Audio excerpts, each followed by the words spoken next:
आइए करते हैं शुरुआत। उत्तर भारत में सर्दियों ने दस्तक देनी शुरू कर दी है। रात में ठंड का एहसास हो रहा है, लेकिन इस बदलते मौसम में चिंता हवा में घुलते प्रदूषण को लेकर बढ़ गई है। जीएनडी लगातार साफ हवा के लिए मुहिम चला रहा है। हमारी कोशिश यही कि जिस साफ हवा पर आपका हक हो वो आपको मिले। अभी जो हालात देखे जा रहे हैं उससे साफ हवा दूर की कौड़ी नजर आ रही है। अभी की बात करें तो उत्तर भारत में तमाम शहरों में हवा की गुणवत्ता खराब बनी हुई है।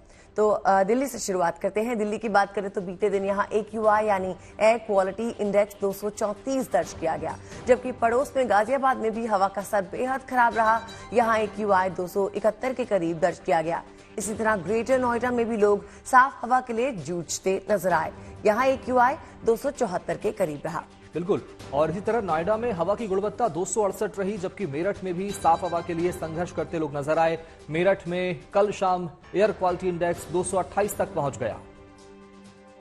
उत्तर भारत के तमाम शहरों में हवा की हालत पतली हो गई है। हमने आपको ये बता दिया है, लेकिन ये जानना भी बहुत जरूरी है कि आखिर हवा की गुणवत्ता का पैमाना क्या है। चलिए रीति बताइए। इसे जल्दी से समझ लेते हैं।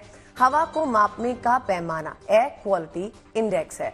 अमूमन 0 से 50 यानी कि AQI की अगर हम बात करें तो 0 से 50 को अच्छी हवा का पैमाना माना जाता है, और अगर AQI 51 से 100 के बीच में हो जाए तो समझा जाता है कि हवा के हालात ठीक नहीं है।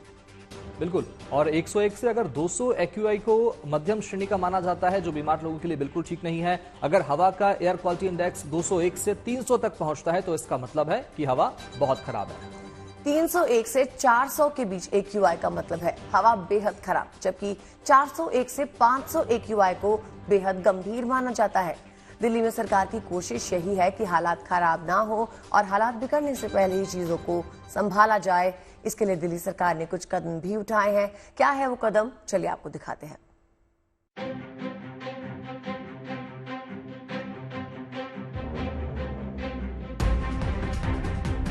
सर्दियों की दस्तक के साथ ही राजधानी पर एक बार फिर जहरीली हवा का साया मंडराने लगा है। सोमवार को लगातार दूसरे दिन दिल्ली का एयर क्वालिटी इंडेक्स 200 से ऊपर दर्ज किया गया। कुछ इलाकों में तो AQI 300 के पार था, जो बहुत खराब श्रेणी में आता है। हवा में घुलते इस जहर पर लगाम लगाने के लिए दिल्ली में पटाखों पर 1 जनवरी तक पाबंदी लगा दी गई है। इसके साथ ही राजधानी में ग्रैब के पहले चरण की पाबंदियां भी लागू कर दी गई हैं। आज से 1 जनवरी तक दिल्ली के अंदर पटाखों के उत्पादन, भंडारण और जो वितरण है, उसका उपयोग है, उस पर प्रतिबंध लगाया गया है। हमारे सभी लोगों से अपील है कि हम सब लोगों को जो पोल्यूशन के सोर्स हैं, बूंद बूंद से सागर बढ़ता है, तो जो पोल्यूशन के सोर्स हैं हम सब मिलकर के उसको नियंत्रित करेंगे, उतना ही दिल्ली के लोगों की जिंदगी बेहतर होगी। हवा में घुलते जहर को कम करने के लिए दिल्ली में ग्रैब 1 के साथ 27 सूत्रीय एक्शन प्लान लागू करने का ऐलान किया गया है। इसके तहत निर्माण कार्यों में धूल की रोकथाम के लिए जरूरी कदम उठाना होगा। सिविक एजेंसियों को नियमित रूप से कूड़ा उठाने का निर्देश दिया गया है। सड़कों की नियमित रूप से मशीन से सफाई की जाएगी। धूल रोकने के लिए सड़कों पर पानी का छिड़काव किया जाएगा। लैंडफिल साइट में आग रोकने के लिए सख्त कदम उठाए जाएंगे। गाड़ियों के PUC की कड़ाई से जांच होगी। कोर्ट के नियम के मुताबिक पुरानी गाड़ियों पर पाबंदी लगेगी और होटल और रेस्टोरेंट में कोयले के इस्तेमाल पर रोक रहेगी। दिल्ली में वायु प्रदूषण के हालात का जायजा लेने के लिए सोमवार को पर्यावरण मंत्री गोपाल राय पीतमपुरा के एक कंस्ट्रक्शन साइट का जायजा लेने पहुंचे। इस साइट पर मिली कुछ खामियों के बाद कंस्ट्रक्शन कंपनी पर जुर्माना भी लगाया गया। अगर दिल्ली में वायु प्रदूषण के हालात नहीं सुधरते हैं तो सरकार और सख्त कदम उठाने के लिए भी तैयार है। कि अब तेजी से टेम्परेचर डाउन होने वाला है, तो ज्यों-ज्यों ठंड बढ़ेगी तो जो पोल्यूशन के कण जो हवा में, वायुमंडल में फैलते हैं, वो नीचे आएंगे। और इसीलिए उस समय जब मौसम प्रतिकूल होता है तो हमारे पास एक ही हथियार है कि जो सोर्स हैं, चाहे डस्ट पोल्यूशन के लिए हो, चाहे व्हीकल पोल्यूशन हो, चाहे बायोमास बर्निंग हो, इसको कैसे कम किया जाए। उसी अभियान को सरकार लेकर के आगे बढ़ रही है कि जैसे अभी तक जो सख्ती थी कंस्ट्रक्शन पे इतनी ज्यादा नहीं थी, लेकिन अब हमें जरूरत है सख्ती करने की। जो गाड़ियां पोल्यूशन फैलाने वाली घूम रही हैं, उन पे अब सख्ती की जरूरत है। सरकार अब उन पे सख्ती करेगी। जो जगह जगह बायोमास बर्निंग होती है उस पर सरकार सख्ती करेगी, क्योंकि अगर हम सोर्स को, मौसम को तो नहीं हम बदल सकते, लेकिन सोर्स को लिमिट करना ये हमारी रणनीति है, जिसके तहत सरकार 21 सूत्रीय विंटर एक्शन प्लान के तहत काम करती है। सर्दियों के मौसम में दिल्ली के पड़ोसी राज्यों से आने वाला पराली का धुआं वायु प्रदूषण की समस्या को और बढ़ा देता है। प्रदूषण बढ़ने पर दिल्ली एनसीआर में रहने वाले लोगों को अपनी सेहत की फिक्र सताने लगती है। दमघोंटू हवा बड़ों के साथ साथ बच्चों की सेहत पर भी बुरा असर डालती है। जानकारों की माने तो कुछ सावधानियां बरतकर वायु प्रदूषण के बुरे असर को कुछ हद तक कम किया जा सकता है। वायु प्रदूषण बढ़ने पर बाहर जाने से बचें। बाहर जाना जरूरी हो तो मास्क का प्रयोग करें। सुबह की सैर से परहेज करें। AQI खराब स्तर पर है तो बच्चों को बाहर खेलने ना भेजें। घर में एयर प्यूरिफायर का इस्तेमाल करें। AQI पर नियमित तौर पर नजर बनाए रखें। पब्लिक ट्रांसपोर्ट का इस्तेमाल करें। घर में हवा शुद्ध करने वाले पौधे रखें। वायु प्रदूषण के खिलाफ इस जंग में सरकार ने भी जनता से पूरा सहयोग करने की अपील की है। सरकार की कोशिशों के साथ अगर जनता की जागरूकता वायु प्रदूषण पर लगाम लगाने का प्रयास करे तो सर्दियों के मौसम में भी राजधानी को सेहतमंद सांसों की सौगात मिल सकती है। Bureau report, good news today.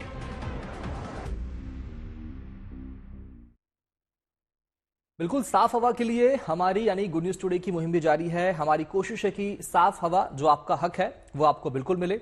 दरअसल साफ हवा हमारी बुनियादी आवश्यकता है। तमाम आंकड़े बताते हैं कि साफ हवा ना मिलने से हमारी उम्र पर भी इसका बुरा असर पड़ता है। जरा अगर कुछ दिन पहले AQLI ने एक साथ रिपोर्ट भी जारी की थी जिसमें देश के तमाम शहरों में बढ़ते प्रदूषण पर चिंता जताई गई थी और इस रिपोर्ट में कहा गया था कि वायु प्रदूषण की वजह से लोगों की उम्र कम हो रही है। यही नहीं, रिपोर्ट में यह भी कहा गया था कि अगर हालात नहीं सुधरे तो दिल्ली में लोगों की उम्र 11 साल 9 महीने तक कम हो सकती है। तमाम रिसर्च में ये बात सामने आ चुकी है कि वायु प्रदूषण गंभीर बीमारियों की वजह बन रहा है। और अगर एक आंकड़े के मुताबिक बात करें तो देश की 40% आबादी ऐसी है जिसे अब तक साफ हवा का हक हासिल नहीं हुआ है। एक तरफ साफ हवा का संकट है तो दूसरी ओर दिल्ली का मौसम भी अब करवट लेने लगा है। रात का पारा डाउन हो रहा है और सुबह हल्की ठंड का एहसास हो रहा है। आज दिल्ली का अधिकतम तापमान 35 डिग्री और न्यूनतम तापमान 18 डिग्री रहने की संभावना है। मौसम विभाग के अनुसार इस हफ्ते दिल्ली का तापमान और नीचे आ सकता है। उधर यूपी बिहार में बारिश का सिलसिला समाप्त हो चुका है। मौसम विभाग के अनुसार कुछ दिन तक मौसम साफ रहने की संभावना है। फिलहाल पूरे यूपी बिहार में ठंड की आहट होने लगी है। मौसम विभाग की माने तो 20 अक्टूबर के बाद उत्तर प्रदेश और बिहार में ठंड दस्तक दे सकती है। ठंड में दिखते तो क्या होनी, उसके लिए अल्टरनेटिव कपड़े पहन लेते हैं हम, बट उसका जो फीलिंग होती है बड़ी कंपैरेटिवली समर से बड़ी अच्छी होती है और ये बड़ा अच्छा एक प्लेजेंट मौसम लग रहा है आज। नहीं, थोड़ा सा अभी महसूस नहीं हुआ है पोल्यूशन, पर संभावना ये की जाती है कि दीपावली के बाद पोल्यूशन हो जाता है। मौसम में सर्दी स्टार्ट हो गई है, हवा भी चल रही है, प्रदूषण भी है। मॉर्निंग वॉक निकल रही तो खैर ठंड तो शुरू होगी, थोड़ा प्रदूषण पे आंखों में मिर्ची भी लग रही है। बहुत ज़्यादा there is so much breezes in the air and बहुत ज़्यादा ठंड है। बिकॉज मुझे लगा था कि बाइक से बहुत नॉर्मल होगा, बट बाइक से आई मैं तो मुझे बहुत ठंड लगी। एंड हाँ, बहुत ठंडा मौसम है, अच्छा सा लग रहा है। इट्स जस्ट दैट कि दीपावली से पहले ही काफ़ी सारा पोल्यूशन है तो बहुत स्मोकी है वेदर। सो या और अब बात कर लेते हैं टोल फ्री मुंबई की, क्योंकि महाराष्ट्र सरकार ने मुंबई में एंट्री पॉइंट पर बने 5 टोल को फ्री कर दिया है। कल रात से इसका लाभ मिलना शुरू हो गया। हालांकि इसका लाभ हल्के और छोटे वाहनों को ही मिलेगा, जिनसे 45 रुपए से लेकर 75 रुपए तक टोल टैक्स वसूला जाता था। लेकिन अब मुंबई करों को टोल टैक्स से बड़ी राहत मिल गई है।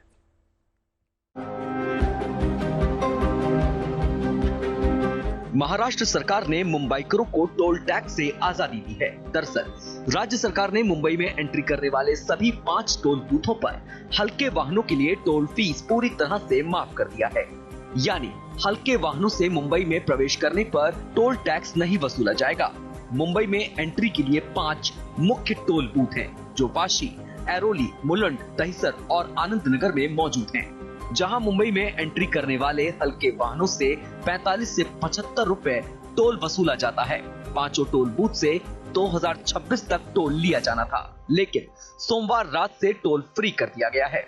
महाराष्ट्र के लोगों को और खास तौर पर मुंबई के लोगों को बहुत बड़ी भेंट मिली है। एकनाथ शिंदे महाराष्ट्र के मुख्यमंत्री ने आखिरी कैबिनेट मीटिंग में ये लोगों को दिवाली का तोहफा दिया, जहां पर मुंबई में आने के लिए या मुंबई से बाहर जाने के लिए जो 5 मेन टोल नाका या एंट्री पॉइंट्स है, वहां पर टोल अब बिल्कुल नहीं लागू पड़ेगा। जो वन वे 45 रुपए लगते थे वो पूरी तरह से अब हट गए हैं। लाइट मोटर व्हीकल्स तकरीबन 6 लाख जितने 80% ये 5 टोल नाके जो है वाशी, मुलुंड, आइरोली थाने और दहीसर, और हम यहाँ फिलहाल मौजूद है थाने आनंद नगर 3 हाथ नाका, टोल नाका जिसे कहते हैं।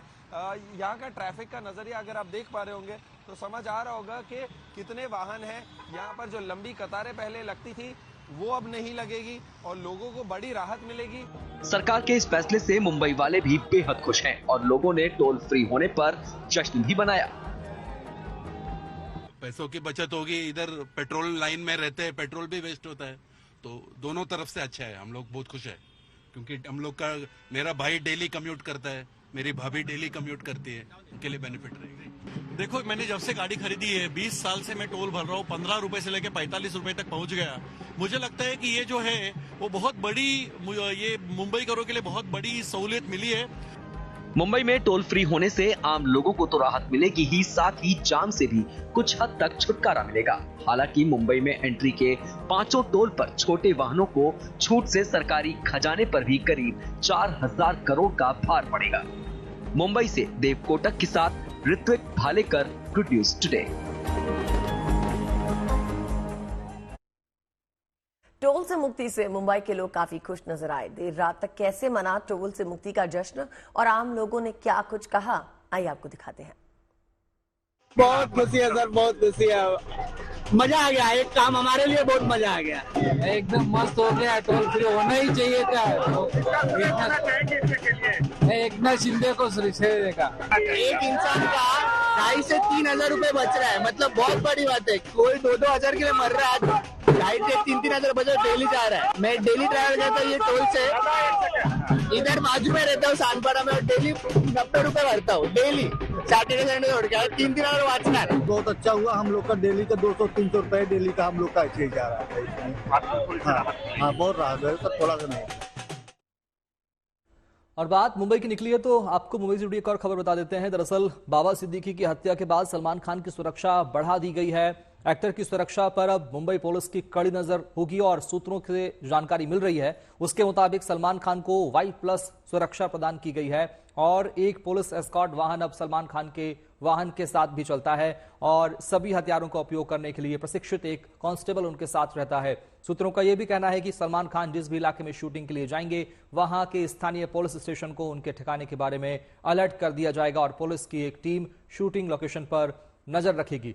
महाराष्ट्र के पनवेल में सलमान खान का फार्म हाउस है, उसकी भी सुरक्षा बढ़ा दी गई है। फार्म हाउस के अंदर और बाहर अतिरिक्त सुरक्षा कर्मियों को तैनात किया गया है। लॉरेंस बिश्नोई गैंग ने एक फेसबुक पोस्ट में बाबा सिद्दीकी की हत्या की जिम्मेदारी ली थी और कहा था कि उसने सिद्दीकी को सलमान खान से करीबी होने के चलते निशाना बनाया है। सलमान की सुरक्षा को लेकर उनके पर्सनल बॉडीगार्ड शेरा कैसे सुरक्षा करते हैं, सुनते हैं उन्हीं से।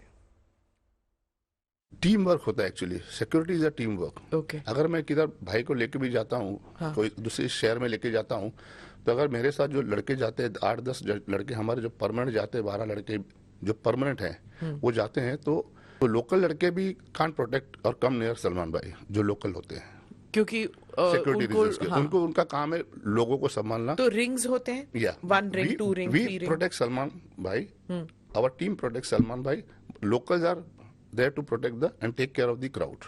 आपकी स्क्रीन पर हम आपको 2 तस्वीरें दिखा रहे हैं जिसमें आप जादू कह सकते हैं। दरअसल ये बड़ी दिलचस्प कहानी है जो आपके रोम को आनंद से भर देगी। ये 2 तस्वीरें गुजरात के आणंद के खेड़ा की है जहां गौवंश के इलाज के लिए बांसुरी वादक अपनी मुरली के तान छेड़ रहे हैं। यहाँ ये कहा जा रहा है कि बांसुरी की धुन सुनकर बीमार और अशक्त गायें स्वस्थ हो जाती हैं और ज्यादा दूध देती हैं और लंबे वक्त तक बीमार नहीं होती। ये सब कैसे हो रहा है और उसके पीछे की आखिर वजह क्या है, इस पर आगे बात करेंगे, लेकिन पहले आपको दिखाते हैं आखिर ये सब किया कैसे जा रहा है।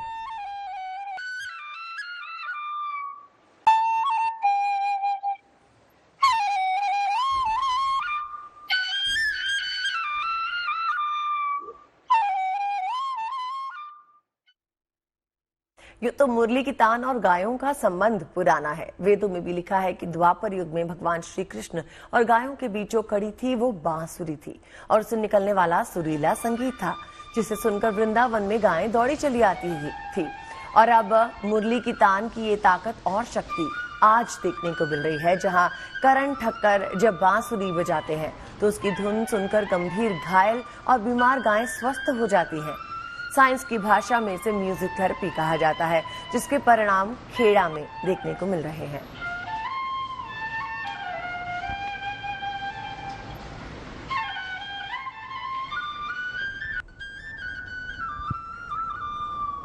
बहुत सालों पहले मेरे फादर ने शुरुआत की थी।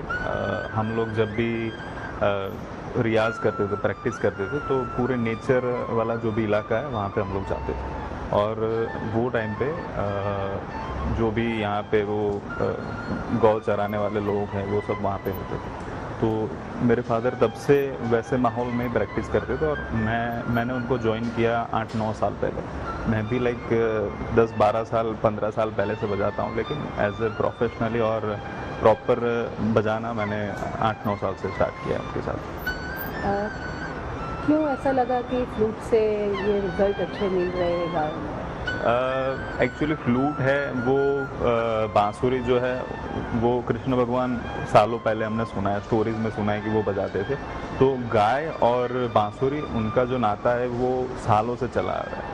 और जब भी हमने कहीं पे भी फ्लूट बजाई, कहीं पे भी बांसुरी हमने बजाई, तो हमने देखा कि गाय जो है वो नेचुरली कनेक्ट हो रही थी फ्लूट के वॉइस से। एक किस्सा है उसमें, एक गौशाला में एक गाय का जो बछड़ा था वो मर गया था। तो वो किसी को अपने पास नहीं आने देती थी और जो भी वहाँ पे जाए उसको वो मार के भगाती थी। और मुझे पता नहीं था, तो मैं सिर्फ बांसुरी लेके अंदर निकल गया। तो उसका वीडियो भी शायद अवेलेबल है। तो मैं गया और गौशाला के बाहर जो भी वहाँ पे जो गौपालक थे वो सब वहाँ पे टेंशन में खड़े थे कि ये अंदर गया लेकिन वो गाय के पास क्यों जा रहा है। और मुझे नहीं मालूम था कि वो ये वही वाली गाय है। पर मैं बजाते हुए वहाँ पे गया, वो गाय ने मुझे कुछ नहीं किया, बहुत लोगों को मारा हुआ था उन्हें। और फिर मुझे लाइक ऐसे मुझे उनका बछड़ा समझ के मुझे चाटने लगी और मैं जब बांसुरी बजा रहा था और उसके बाद वो टोटली नॉर्मल हो गई। तो वैसे बहुत सारे अलग अलग हमने लाइक किस्से बने हैं जिसकी वजह से हम लोग ज़्यादा से ज़्यादा इन्फ्लुएंस होते हैं कि गौ माता के बीच में हम लोग बांसुरी बजाएं। करण ठक्कर ने अपने पिता नरेश ठक्कर को बांसुरी की धुन बजाकर गाय को ठीक करते देखा, जिससे प्रभावित हुए और अब करण भी 9 साल से गौशाला में जाते हैं और बांसुरी की धुन बजाकर गौवंश का इलाज करते हैं। वो बताते हैं कि अलग अलग समय पर अलग अलग धुन बजाई जाती है। हालांकि वो सबसे ज्यादा वृंदावनी सारंगी राग बजाते हैं, जिससे गौवंश के स्वास्थ्य पर भी अच्छा इफेक्ट हो रहा है। चलिए आपको सुनाते हैं। कहते हैं कि संगीत वह कला है जिसे बेजुबान भी समझता है। ऐसा ही नजारा इन दोनों गौशाला में देखने को मिल रहा है। म्यूजिक थेरेपी से गाय को ठीक किया जा रहा है और दरअसल पशुओं को एक ही जगह पर बांध कर रखने से वो तनाव में आ जाता है और ठीक तरह से व्यवहार नहीं करते, बीमार जल्दी होते हैं। रिसर्च के मुताबिक पशुओं को संगीत से रिलैक्स फील होता है, इसलिए पशुओं को तनाव मुक्त रखने के लिए संगीत और भजन का सहारा लिया जा रहा है, जिसके अच्छे परिणाम सामने आ रहे हैं। संगीत थेरेपी का अनूठा प्रयोग के परिणाम बेहद सकारात्मक देखे गए हैं। इससे पशुओं का स्वास्थ्य बेहतर हुआ है। इसके साथ ही पशुओं में अधिक चारा खाने की क्षमता में बढ़ोतरी हुई है और रिसर्च में कई जगह संगीत थेरेपी से पशुओं के दूध उत्पादन में भी इजाफा हुआ है। यानी संगीत जैसे इंसान को सुकून देता है, ठीक उसी तरह पशुओं के साथ भी है।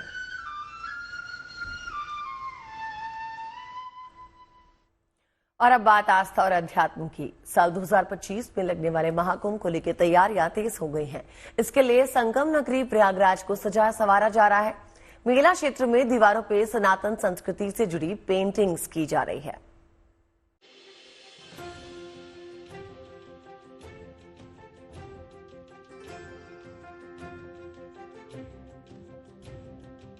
प्रयागराज में महाकुंभ की भव्य तैयारी।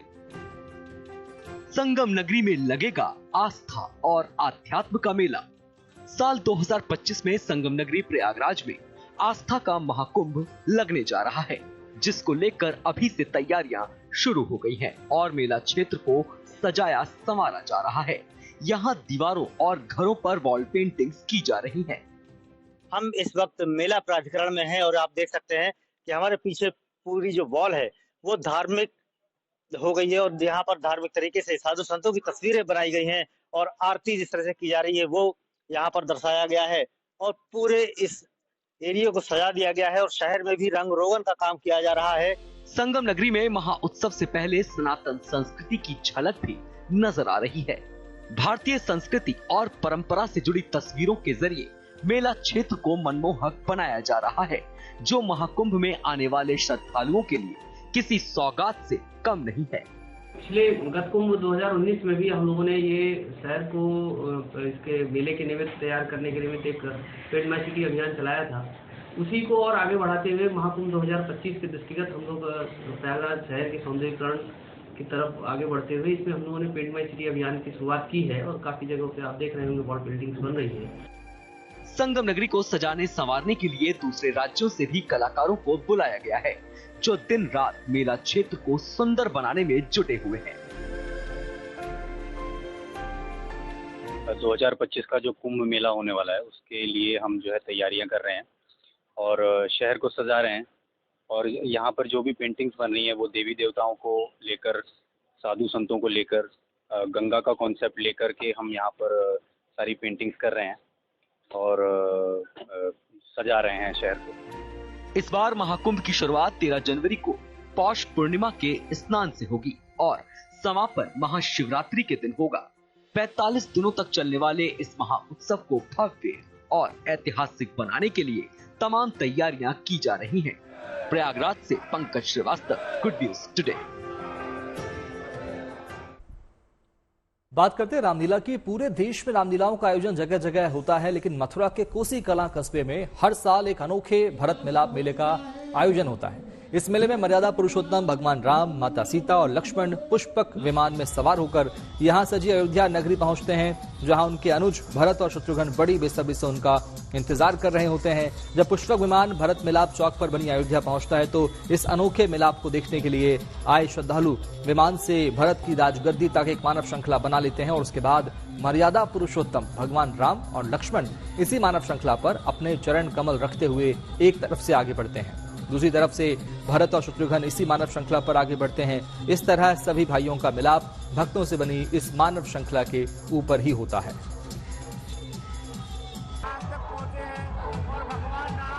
प्रेम और त्याग के इस अनूठे मिलाप को देखने के लिए दूर दूर से भक्तगण पहुंचते हैं। इस अनूठे भरत मिलाप से पहले पूरे कस्बे में एक भव्य यात्रा निकाली जाती है, जिसमें भगवान श्री राम का पुष्पक विमान के साथ साथ अन्य देवी देवताओं के साथ भी रथ शामिल होता है। इस बार यहाँ की शोभा यात्रा में भगवान शिव की झांकी ने लोगों का मन मोह लिया। वहीं बांके बिहारी भी झांकी से लोगों का मन मोहते नजर आए। साथ ही राम मंदिर की झांकी भी लोगों को यहाँ लुभा रही थी। कोसी की रामलीला लगभग 150 वर्ष पुरानी है और ये रामलीला किसी समय में शुरू हुई थी जब बैलगाड़ियों पे सवारियां निकला करती थी। और कोसी की रामलीला की एक विशेषता है कि हम पूरी रामलीला को एक भाव से प्रदर्शित करते हैं। रामलीला जी को एक पात्र नहीं, भगवान की तरह पूजते हैं। भरत मिलाप यहाँ का विशेष है। यहाँ के भरत मिलाप की एक विशेषता है, भरत और शत्रुघ्न यदि आप देख पाएंगे तो मंच पे विराजमान है भगवान की चरण पादुकाओं के साथ। जब पुष्पक विमान भरत मिलाप चौक पे आएगा तो भरत और शत्रुघ्न मानव श्रृंखला के ऊपर चरण रखते हुए भगवान से मिलने जाएंगे। जी, दिखने में तो काफी भव्य लग रहा है। जैसा कि सुना है कि भगवान राम, माता जानकी और लक्ष्मण जी जिस तरीके से भरत से मिलने आते हैं, काफी इंटरेस्टिंग लग रहा है देखने में। मैं भी फर्स्ट टाइम आई हूँ, देखते हैं अलौकिक अनुभूति हो रही है। सच में मेरे लिए ये कुछ अलग सा अनुभव है। सुना था कि पूरी रामलीला के चैप्टर में जो भरत मिलाप होता है ना, बहुत अद्भुत होता है।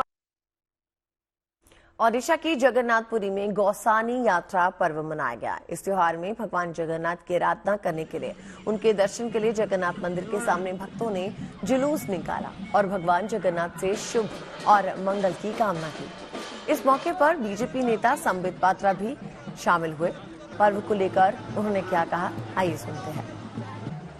ये आज हम सबके लिए बड़ा गर्व का विषय है। मैं पुरी में जगन्नाथ महाप्रभु के मंदिर के बाहर हूँ और यहाँ आप देख सकते हैं समग्र पुरी के जितने भी माँ दुर्गा की प्रतिमा है, सब यहाँ भगवान जगन्नाथ जी के प्रांगण में आज आई हुई हैं और थोड़ी ही देर बाद अब विसर्जन की प्रक्रिया आरंभ होगी। हम सब के लिए बहुत ही सुखद पल है जब माँ के आशीर्वाद प्राप्त करने के लिए, परम विष्णु के आशीर्वाद प्राप्त करने के लिए हम यहाँ एकत्रित हुए हैं। पुरी में आके माहौल अभी बड़ा ही खुशनुमा लग रहा है और ये सौभाग्य हमें पहली बार मिला है कि मैं श्री जगन्नाथ मंदिर के सामने माता रानी का दर्शन कर रहा हूँ और ये सुहाना मौसम और ये खूबसूरत पुरी बहुत ही मनभावन और लुभावन है। पूरे परिवार के साथ में माँ का विसर्जन में सम्मिलित होने का मुझे मौका मिला, बड़ी सौभाग्य की बात है हमारे लिए ये। और आज ये पुरी बहुत ही पावन धरती लग रही है, मुझे बहुत अच्छा लग रहा है। और आपको लेकर चलते हैं चेन्नई, जहां एक कंपनी ने त्योहारों के सीजन में अपने कर्मचारियों को धमाकेदार गिफ्ट दिया है। स्ट्रक्चरल डिजाइन कंपनी ने आयुध पूजा के मौके पर कर्मचारियों को उपहार के तौर पर कार और बाइक्स दी हैं। इनमें मर्सिडीज, इनोवा, क्रेटा ब्रेजा और अर्टिगा जैसी गाड़ियां शामिल है। खास बात यह है कि आयुध पूजा के मौके पर ये कर्मचारियों का सरप्राइज गिफ्ट था।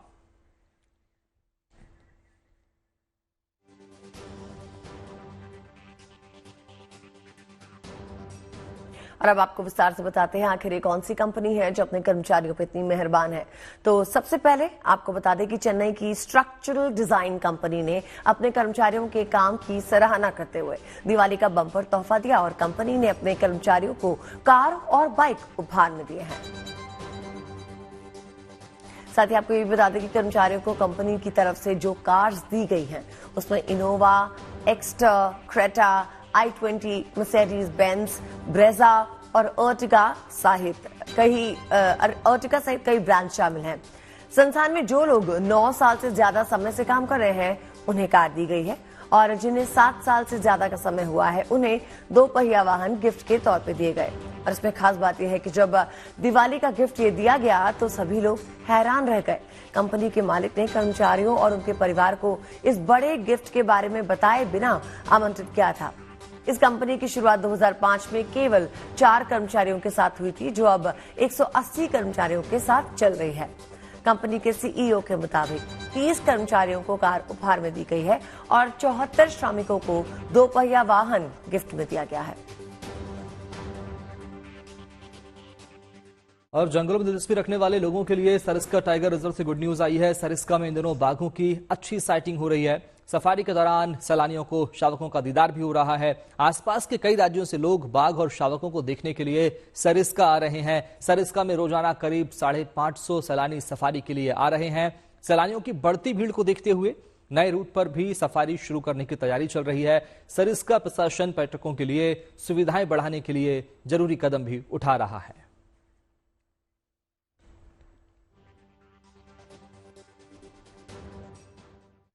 और अब खबर जरा हटकर, फतेहपुर में एक मजदूर की टॉपर बेटी को एक दिन का जिला अधिकारी बनाया गया।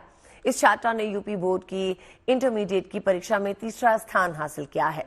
फतेहपुर जिला प्रशासन ने मिशन शक्ति के तहत इस होनहार बिटिया को एक दिन की जिला अधिकारी बनने का मौका दिया है।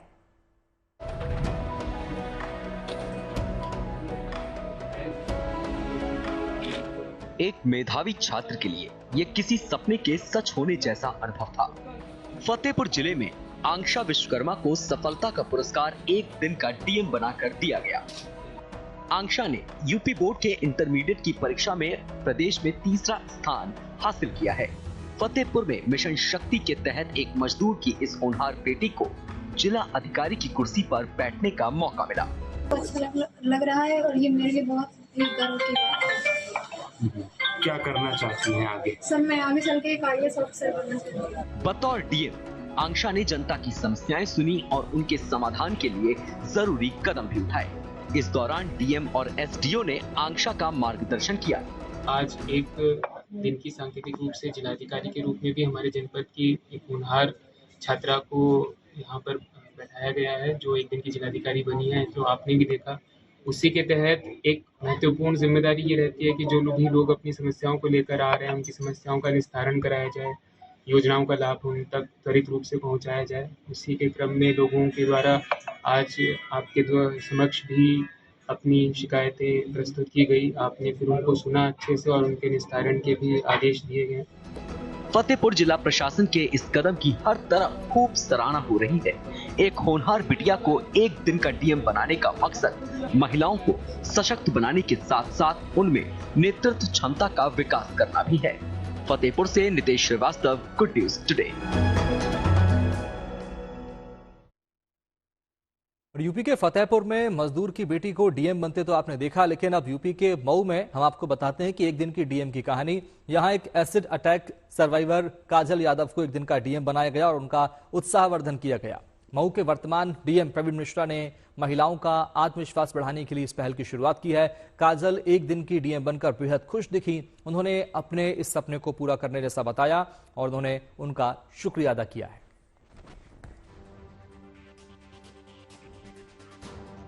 उम्मीद करते हैं शुभ समाचार के साथ आपके दिन की शुरुआत भी शुभ रही होगी। अच्छी खबरों के लिए देखते रहिए गुड न्यूज टुडे। नमस्कार।